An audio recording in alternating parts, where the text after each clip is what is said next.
விவசாய பெருமக்களுக்கு எப்போதும் ஆதரவாக இருக்கிற அரசு தான் புரட்சி தலைவி அம்மாவுடைய அரசு. விவசாய நலன் காப்பதில் தன்னையே அர்ப்பணித்துக் கொண்டிருக்கிறது தமிழக அரசு. மீத்தேன் திட்டத்துக்கு ஒப்பந்தத்துக்கு MOI கையெழுத்திட்டவரே அன்றைய ஆட்சி காலத்தில் துணை முதல்வராக இருந்த திரு மு.க. ஸ்டாலின் அவர்கள். ஆக அப்படிப்பட்ட திட்டங்களுக்கெல்லாம் கையெழுத்து விட்டு விவசாய மக்களுக்கு எதிராக செயல்பட்டு விட்டு காவிரி பிரச்சனைகளை தீர்க்க முடியாமல் சற்றேறக்குறைய 10-12 ஆண்டு காலம் மத்திய அரசிலே அங்கம் வகித்த போது கேபினெட் மந்திரி சபையிலே அழுத்தம் கொடுத்த கூட தவறிய திராவிட முன்னேற்ற கழகம் தற்போது டெல்லிக்கு சென்று மு.க. ஸ்டாலின் அவர்கள் விவசாய மக்களிடத்திலே தர்ணா என்று சொல்லி வருவது ஒரு கபட நாடகம், ஒரு அரசியல் நாடகத்தையே, ஒரு போலியான இரட்டை வேடத்தையே காட்டுகிறது என்பதை இந்த நேரத்தில் நான் தெரிவித்து, இது அடாத செயல், கண்டனத்துக்குரிய செயல் என்பதையும் சுட்டிக்காட்ட விரும்புகிறேன். அதே போல நேற்றைய தினம் அனைத்து இந்திய அண்ணா திராவிட முன்னேற்ற கழகத்தினுடைய அம்மா கட்சியினுடைய வேட்பாளர், கழகத்தினுடைய துணை பொதுச் செயலாளர், வெற்றி வேட்பாளர், அருமை சகோதரர் டிடிவி தினகரன் அவர்களை ஆதரித்து தொப்பு சின்னத்துக்கு ஆதரவு கேட்டு நட்சத்திர நடிகை பெருமதிப்புக்குரிய சகோதரி CR சரஸ்வதி அவர்களின் மீது தாக்குதல் தொடுத்திருக்கிறது திரு பன்னீர்செல்வம் அணி.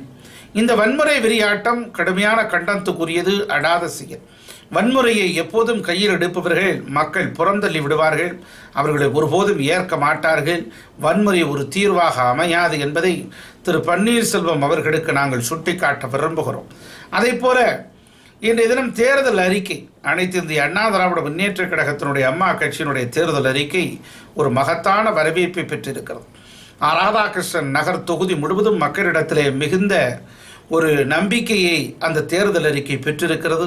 ஆக கருத்து கணிப்புகளெல்லாம் பல்வேறு விதத்திலே எடுத்து சொன்னாலும் கூட அனைத்து இந்திய அண்ணா திராவிட முன்னேற்ற கழகத்தினுடைய அம்மா கட்சியினுடைய வேட்பாளர், கழகத்தினுடைய துணை பொதுச் செயலாளர், அருமை சகோதரர் டிடிவி தினகரன் அவர்கள் இந்த தேர்தல் அறிக்கையின் மூலம் மகத்தான வெற்றியை பெற்று புரட்சி தலைவி அம்மா அவர்கள் கண்ட கனவினையும் லட்சியத்தையும் நிறைவேற்றி தருவார்கள் என்கிற நம்பிக்கை அந்த தொகுதி மக்களுக்கு நிறையவே இருக்கிறது என்பதை நான் சுட்டிக்காட்ட விரும்புகிறேன்.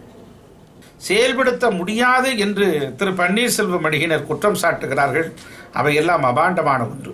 நீங்கள் கடந்த காலத்திலே பார்த்தீர்கள் என்று சொன்னால் புரட்சி தலைவி அம்மா அவர்கள் காலத்தில் 2011ஆம் ஆண்டு மிக்சி கிரைண்டர் மின்விசிறி தருவோம் என்று தேர்தல் அறிக்கையிலே சொன்னார்கள் புரட்சி தலைவி அம்மா அவர்கள். இது முடியாது, இது நடக்காது, சாத்தியக்கூறுகளே இல்லை என்று 1000 சந்தேகங்களும் 1000 ஆருடங்களையும் எழுப்பியது திராவிட முன்னேற்ற கழகம், திரு கருணாநிதி போன்றவர்களெல்லாம். ஆனால் நடந்தது என்ன? 1,96,00,000 குடும்ப அட்டைதாரர்களுக்கு, அத்தனை பேர்களுக்கும் முழுமையாக மிக்சி கிரைண்டர் மின்விசிறி தந்த ஒரே அரசு புரட்சி தலைவி அம்மாவுடைய அரசு. ஆக சொன்னதை செய்கிற ஆற்றல் மிக்கவர்கள்தான் புரட்சி தலைவி அம்மாவுடைய தொண்டர்கள். அதை போல இந்த தேர்தல் அறிக்கையில் என்னெல்லாம் சொல்லி இருக்கிறோமோ RK நகர் தொகுதி முழுவதும் அத்தனை பணிகளையும் செய்து காட்டுகிற ஆற்றல் சகோதரர் டிடிவி தினகரனுக்கு உண்டு என்பதை மாற்று அணிகளே இருக்கக்கூடிய திரு பன்னீர்செல்வம் அணியினருக்கு சுட்டி காட்ட விரும்புகிறோம். பாண்டியராஜன் சொல்லியிருக்காரு இந்த வீட்டு திட்டத்துக்கு, அது பற்றி திரு பாண்டியராஜன் அவர்கள் ஒவ்வொரு நாளும் முன்னுக்கு பின் முரணான ஒரு கருத்தை முன்வெளிந்து கொண்டே இருக்கிறார். நம்முடைய மக்களுக்கு வீடுகளுக்கு 52,000 57,000 வீடுகள் கட்டித்தரப்பட வேண்டும், கட்டித்தரப்படும் என்பதை தேர்தல் அறிக்கையில் சொல்லப்பட்டிருப்பதை கண்டிப்பாக செய்து காட்டுகிற ஆற்றல் மிக்கவர்தான் அருமை சகோதரர் டிடிவி தினகரன் என்பதை இந்த நேரத்திலே பாண்டியராஜன் உள்ளிட்ட அனைவருக்கும் சுட்டிக்காட்ட விரும்புகிறோம்.